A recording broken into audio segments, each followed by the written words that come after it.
Et bonjour à tous et bienvenue pour une nouvelle émission de Parlons-en. Aujourd'hui, je reçois mon ami Nicolas. Nicolas, bonjour, comment tu vas? Salut, Alors, bonjour à tous. je t'invite de mon émission car en fait, tu es fan, donc tu es de l'héritage de la Force et tu es fan de sabre laser. Peux-tu nous en parler un peu plus? Oui, le sabre laser en fait est pas venu naturellement. Moi, je suis un fan depuis la première heure des films, hein. J'avais 5 ans quand le premier film est sorti. J'ai grandi avec les étoiles dans les yeux. Et puis, quand je suis arrivé dans le Jura, j'ai commencé à voir cette discipline un peu dubitatif. Je me disais, tiens, qu'est-ce que c'est que ce truc voilà. Donc, je m'y intéressais, mais sans plus. Et puis, en fait, au fur et à mesure, quand on m'a présenté la discipline par l'intermédiaire de ma femme, donc qui a rencontré Brice dans d'autres circonstances, et puis elle m'a dit, écoute, il y a un club dans ton coin là, j'ai rencontré un tel, vas-y voir, ça devrait être marrant. Donc je me suis dit bon bah allez, soyons fous, on va les découvrir vu que j'en avais entendu parler. Et donc c'est comme ça que je suis arrivé chez l'héritage de la force. Voilà. Et Ça devait être que une j'ai sacrée commencé expérience mes pour toi. comment? Ça devait être une sacrée expérience pour toi. Ça devait être génial de pouvoir peut-être tester c'est vraiment magnifique. Enfin, je pense que quand tu es passionné de Star Wars, ça, de te dire, tiens, je vais pouvoir manier du sabre laser, ça doit être magnifique, non? Dans tes yeux, tu as dû penser quoi? Ouais. Alors en fait, j'ai une autre passion à côté, c'est que j'ai toujours été aussi fasciné par les arts martiaux. J'en ai fait un petit peu, mais sans plus. Et du coup, le côté combat me plaisait. Je voulais pas que le sabre laser, ça peut faire bizarre, effectivement, de loin comme ça. On se dit, qu'est-ce que c'est que ces oiseaux qui se tapent dessus, voilà. Et en fait, c'est ce que j'ai retrouvé quand je suis arrivé à l'héritage de la force, ce côté martial. Et quand je suis rentré dedans, moi, c'est ce qui m'a séduit tout de suite, en fait. C'est le côté réaliste, physique. On se rend pas compte, en fait, les gens ont l'impression qu'on s'amuse bien, c'est rigolo. C'est super physique, c'est vraiment un sport. Et du coup, ça demande beaucoup de discipline, beaucoup de préparation. Rien que pour dire, hein, en travaillant un an là-bas, toutes les semaines, j'ai perdu quasiment 9 kilos. Hein, donc, faut imaginer quand même physiquement ce que ça procure. Donc, c'est vraiment la combinaison entre le fun, le très très sympa, et j'insiste vraiment parce que les gens ne se rendent pas compte, mais c'est physique, quoi. C'est, Non, mais on peut dire clairement. que c'est une nouvelle forme d'arts martiaux. Clairement, en fait, moi, quand j'ai rencontré Brice dans les différents salons lors de présentations d'exhibitions, c'est vrai que j'ai porté les sabres et juste pour voir un peu, pour me donner une idée, toi, de la. C'est vrai que c'est beaucoup plus lourd qu'on peut penser et certainement que quand tu maîtrises un sabre, même lors de compétitions, que si je ne me trompe pas, il y a des compétitions Oui, de plus en plus de compétitions maintenant en France, ça doit être super lourd et super compliqué. Voilà, faut pas dire que c'est un truc facile, c'est évident. ouais. Alors, l'intérêt du sabre laser, c'est que oui, le matériel évolue et il continue encore d'évoluer. Faut se rendre compte que c'est une discipline qui est très récente, très jeune. Il y en a pour tous les goûts, hein. On va du cosplay, de la collection, jusqu'à effectivement la discipline sportive. Et le matériel, pour le coup, on est sur quelque chose de plus en plus réaliste, hein. C'est généralement, les sabres sont faits en aluminium avec un poids qui varie entre 200 et 500 grammes la poignée, plus la lame. Euh, c'est assez facile et assez accessible finalement, on se le prend bien en main.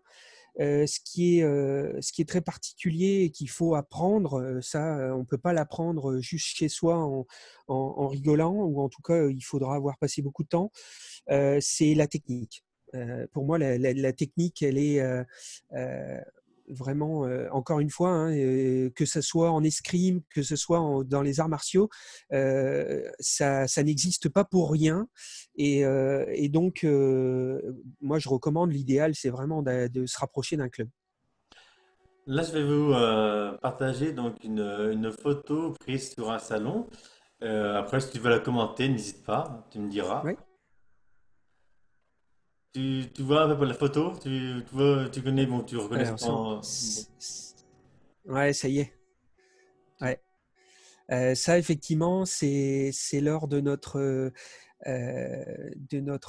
apparition, si je me souviens. Oui, c'était à Vesoul, donc à la Rétro Geek de Vesoul, où là, on a quasiment toute l'équipe de démonstration qui est au complet.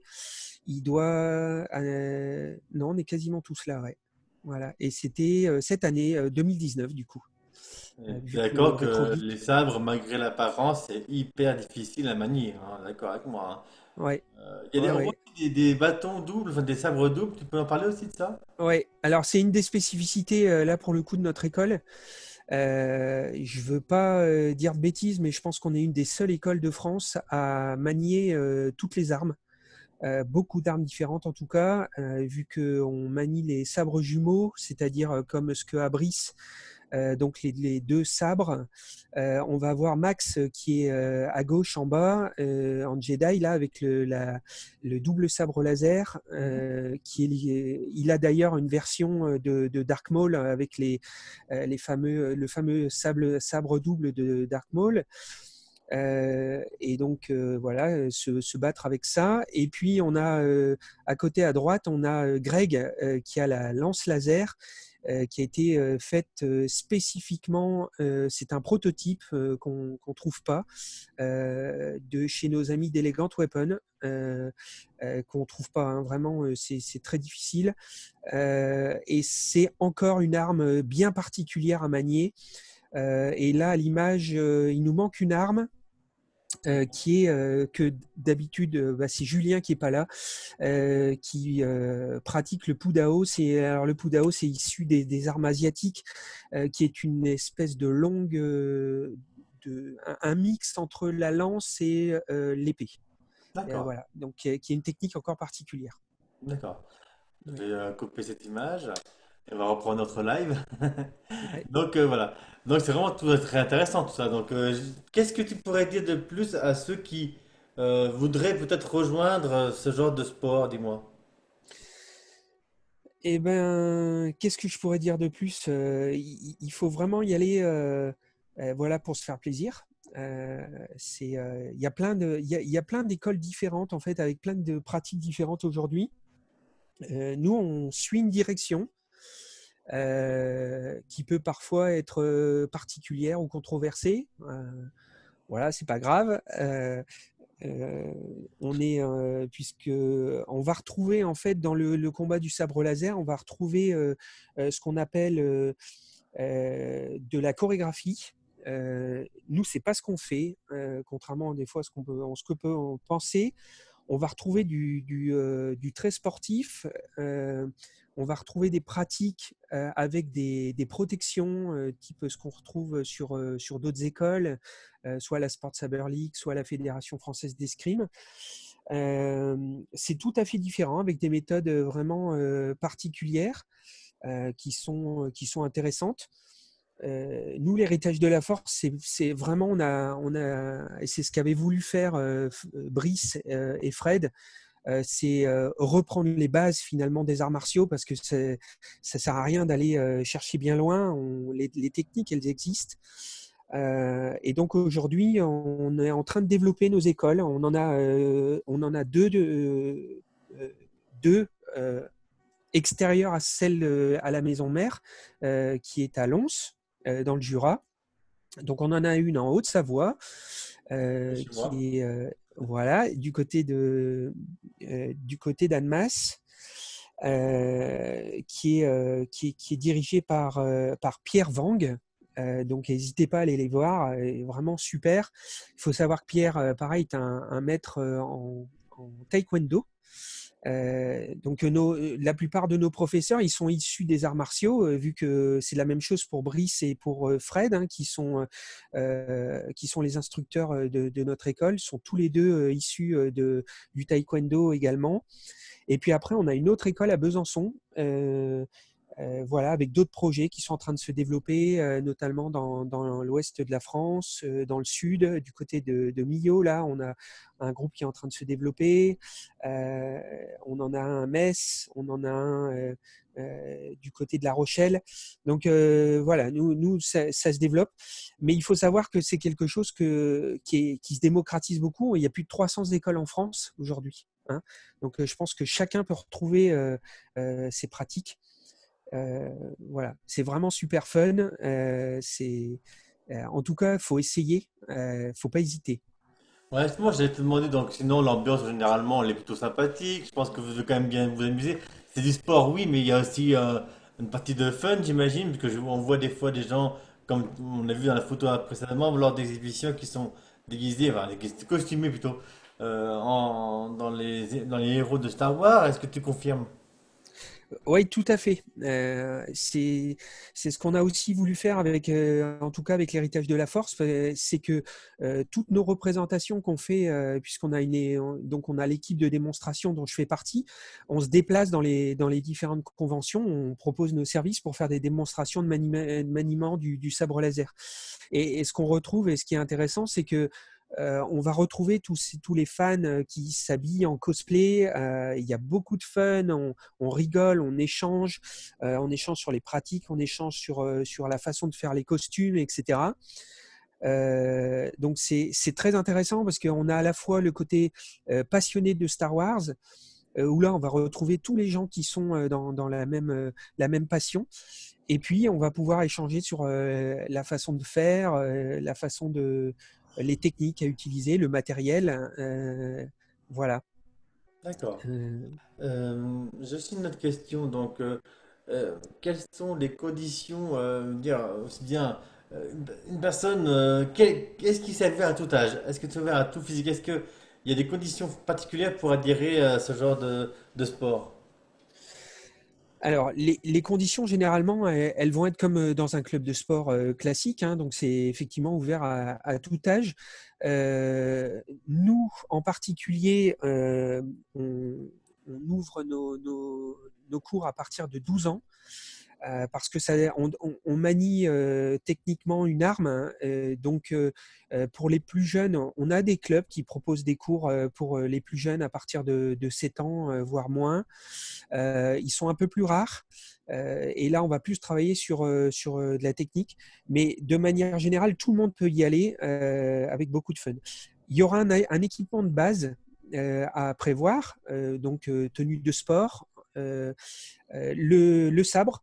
Le sabre, il faut compter entre 100 et 150 euros pour avoir une arme pour pouvoir travailler. Voilà, avec différents modèles, il y a plein de marques qui existent, qui sont toutes aussi intéressantes les unes que les autres. Il faut se renseigner un petit peu. Toutes les marques ne sont pas faites pour faire du combat, attention. On a quand même une spécificité, c'est des lames qui sont trop chocs.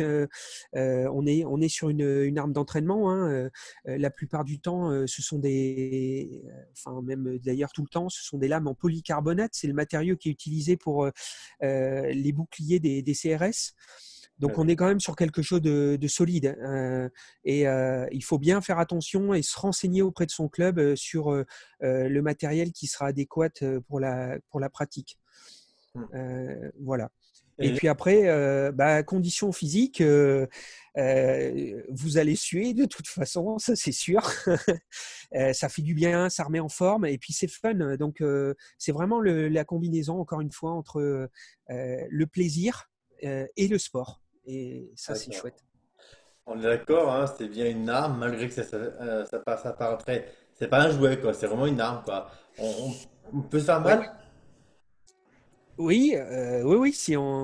Encore une fois, si on prend un coup sur les doigts ou un coup sur la tête, ça peut vite faire mal.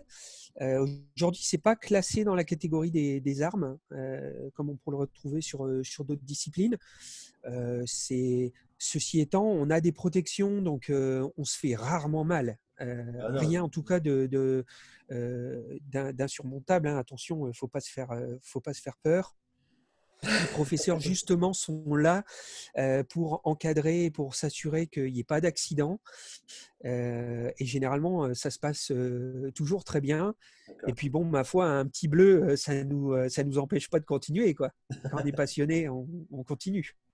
Je suis d'accord avec toi.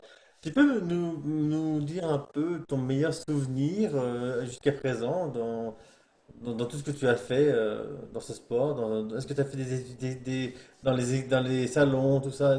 Quel est ton meilleur souvenir en fait? J'en ai beaucoup. Bah, vas-y. C'est très difficile de répondre à cette question. J'en ai beaucoup. J'ai des souvenirs de mon premier passage sur scène sur la Necronomicon de Belfort avec un public excellent, avec un son et lumière, vraiment avec la musique qui retentit derrière. Ça met des frissons quand on passe sur scène. C'est vraiment chouette. Et pourtant, c'était pas forcément. Je commençais à peine, donc c'était pas forcément ma meilleure prestation. J'ai des souvenirs également de longs travails difficiles où vraiment techniquement on sent qu'on n'avance pas. Et puis voilà, avec des récompenses d'efforts qui ont été faits. Des souvenirs de compétition aussi à l'héritage de la force, où là on est vraiment en mode combat avec une rapidité d'échange qui est assez hallucinante. On a l'impression voilà, qu'on joue comme ça, qu'il va rien se passer. Et puis pourtant, je peux vous garantir que c'est une concentration et vraiment de tous les instants, avec des échanges avec les copains très rapides, très physiques, à sortir d'exercice, à être par terre, les genoux par terre, à essayer de reprendre son souffle. Voilà, j'en ai plein. Je pourrais pas en sélectionner un en particulier, mais beaucoup, beaucoup de fun, ouais. Bah, c'est très bien. Ah ben, nous allons bientôt arriver à la fin de l'émission. Est-ce que tu aurais un dernier mot avant de conclure?